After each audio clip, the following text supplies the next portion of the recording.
everyone, it's Candace here with Hardins and Hard Hats, and today this video is going to be all about the construction plans for our new home here in Mineral Wells, Texas.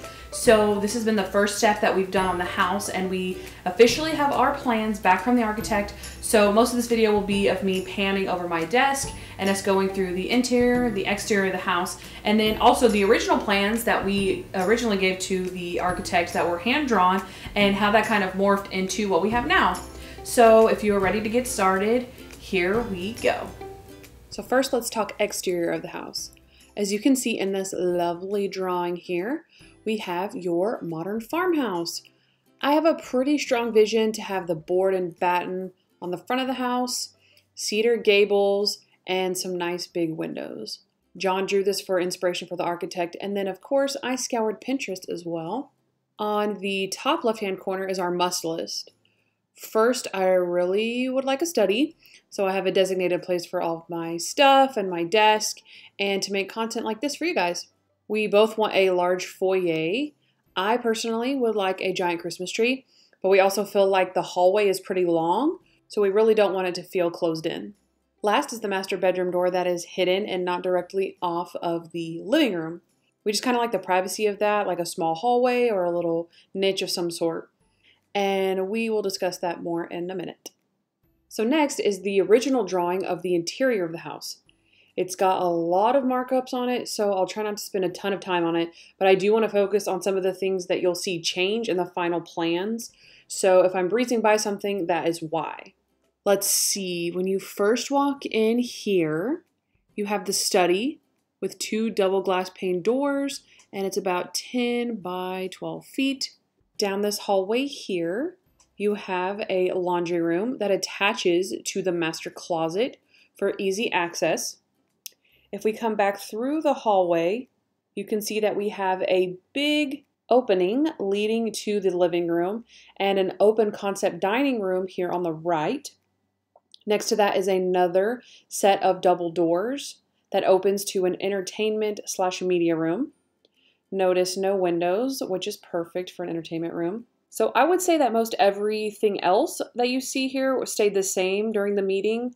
So let's look at what we came up with the architect by the end of our meeting. So it was essentially a game of musical rooms.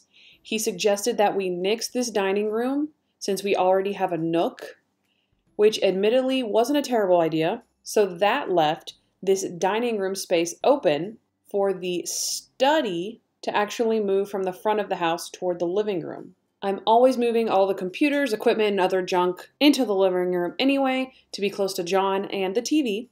So again, another smart move.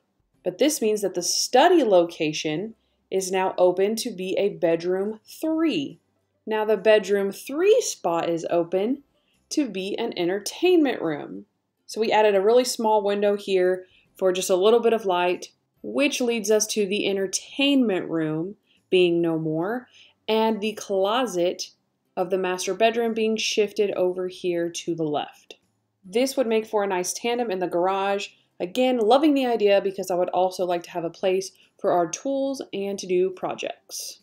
So what had happened was we were shooting for this bad boy right here to be 2,200 square feet. Well, that was way off, which makes total sense to us now. So when we got back our first draft of the plans, it was over 3,000 square feet. And we needed a happy medium. So what you'll see next is the final plans that we got when we went back and forth just a little bit with the architect. So we'll go through all of the changes first. So when you walk in, you do in fact have your 8-foot wide foyer. On the right, instead of having the bedroom 3 here, we now have a nice big washroom. Then the only other thing off this hallway is going to be the entrance to the garage. So no more master closet entry, but I've never had that before, so I honestly don't really know the difference. Next, we have our bedroom 2 and bedroom 3 on the left-hand side. So no media room in this spot, and actually no media room at all in the house. That really helped get the square footage down, and really at this point, we don't really need a media room. So that is that. These also have a bathroom that they share and then a coat closet right here in this hallway. On the right, we have a powder bath here that has the door now on the outside. instead of inside this hallway here. We figured the more doors we have here will help break up this really long hallway. So next is the study that now has a wall here. Hopefully we can make a barn door happen here. Then we got some storage in here as well. The master closet stayed where we last put it, but in a little bit different shape, and no tandem in the garage. However, there should be some extra space in this section, even with the cars inside. We also did a little switcheroo with the vanities, but everything else in this master bath is pretty much the same. Now for the leftover things that didn't really change. We've got the master bedroom here, which has this little nice cove area that hides the door. We also have this niche area, which is caused by this area right here, but I plan to have a lot of fun figuring out what exactly to do in this space. Here's the living room. It's got nice vaulted ceilings, nice brick fireplace in the corner, and of course my study door that is nice and close to the action. We have the kitchen. The sink and the dishwasher are in the island. The range is straight across. The refrigerator is right here on the edge. And then we have a nice big pantry. This little niche here might fit like water jugs, a water dispenser, something like that. The last thing is the breakfast nook. We had it extended since we nixed the dining room, so it should fit a pretty large table here perfectly. First, before we get to the final exterior, I wanted to show you this awesome drawing that John did. It was our final inspiration that we sent to the architect, and I was just really proud of it. So there you go. All right, now on to the final exterior elevations. So here's the front elevation. See, we have this nice majestic roof, again with the board and batten, which will all be white, with a painted brick ledge, also in white. Black exterior windows here for a nice pop, and then probably a darker gray shingle, and probably a different front door, maybe with some glass on the sides instead. And then here's the rear elevation. Depending on which piece of land we end up getting, we may do siding all the way around, or we might do brick all the way around like it's shown here.